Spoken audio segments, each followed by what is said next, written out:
Kita semuanya, selamat tahun baru. Senang ya, ini sudah 2 minggu waktunya beribadah, tapi ini hari kami beribadah di sini minggu yang kedua. Saya di sini mau berbagi ya, bagaimana Tuhan menolong saya gitu. Semalam hari Kamis, hari Jumat, mama sakit gitu kan. Kayak seperti biasanya pagi bangun sarapan, cuma rasanya kok aku agak lemas gitu. Tapi waktu itu dia bilang tolong beli, setelah sarapan nggak lama dia bilang minta tolong belikan bubur ayam gitu. Saya pergi, saya belikan, nggak lama mereka makan bertiga, Dika sama Pius. Setelah itu saya ke belakang, saya mengerjakan pekerjaan saya melihat baru Pius manggil saya, Mak kenapa dong, dia muntah katanya. Saya melihat mama itu muntah dan udah lemes, nggak tahu apa-apa lagi di kursi gitu, mukanya itu semua udah muntah nasi itu gitu. Saya datang, saya lihat gitu kan, mak gitu, tapi dia udah nggak ada respon gitu dan gitu, udah nggak bisa apa-apa lagi. Saya bilang sama Dika, tolong dulu ambil minyak kayu putih gitu. Tuhan juga menolong gitu. Ketika anak-anak itu masih kecil pun mereka bisa dipakai oleh Tuhan.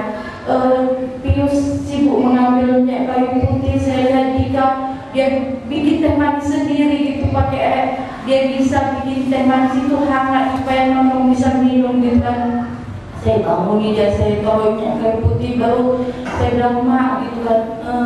Dia bilang, Tuhan sampai ya aku katanya kayak gitu kan. Saya di situ, saya biasanya kalau mama sakit, satu doa saya, Tuhan tolong jangan ambil mama saya, karena belum mengenal Tuhan dia. Saya tahu ketika dia nanti pergi, dia pasti akan ke api yang menyala-nyala itu gitu. Itu asal dia sakit itu selalu menjadi doa saya. Saya bilang, Tuhan tolong beri kesempatan.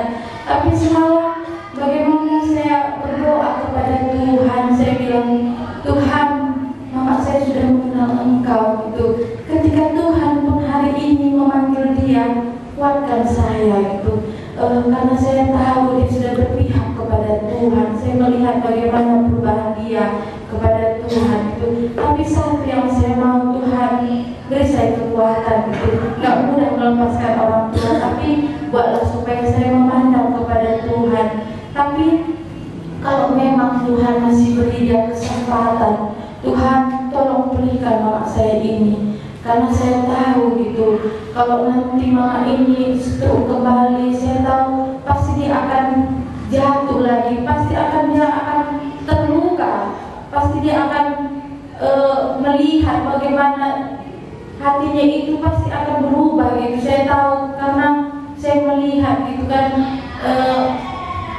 pasti ketika kalau dia kembali lagi tidak sanggup ngapa-ngapain ya, pasti dia akan menyalahkan Tuhan. Saya takut seperti itu gitu. Maka saya bilang sama Tuhan, Tuhan sebelum nanti ketika mak saya ini sakit, saya takut dia akan enggak datang lagi kepada Tuhan.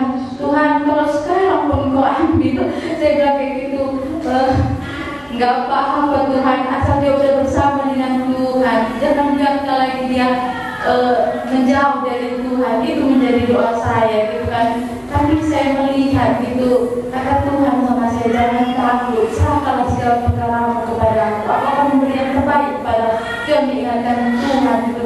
Saya melihat gitu kan, amat tadi dipulihkan oleh Tuhan gitu. Saya bilang sama Tuhan, Tuhan terima kasih ya gitu. Saya berdoa kepada Tuhan, itu selalu menjadi doa saya. Saya takut itu mama saya ini jatuh kembali gitu. Jadi sebelum jatuh, tolong Tuhan gitu. Saya gak siap nanti kalau mama ini jatuh lagi gitu. Karena saya tahu kalau dia sakit sekali ini gitu.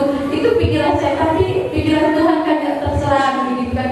Tapi itulah ketakutan hati saya, karena saya melihat, karena seringnya mama itu kadang-kadang sakit. Memang kata orang kan ada firman Tuhan, penyakit itu gak hanya membawa kematian, dan penyakit itu kadang-kadang membuat orang berubah menjadi datang kepada Tuhan. Tapi saya takut gitu kalau mama saya ini, aduh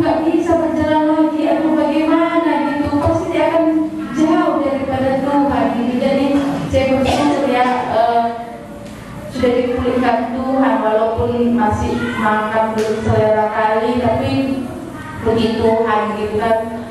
Dia tetap gitu, ketika udah sadar gitu kami berdoa, dia tetap memuji sama Tuhan gitu, berharap sama Tuhan gitu. Muli dengan kasih Tuhan ya Bapak, aku mau berikan ada aku kesempatan, itu yang dia bilang gitu. Jadi saya bersyukur gitu, kiranya doakanlah kami supaya tetap pada Tuhan, dan doakanlah supaya Nono Carlo hatinya terus kepada Tuhan sampai nanti waktu Tuhan memanggil dia. Itu yang menjadi doa saya. Terima kasih.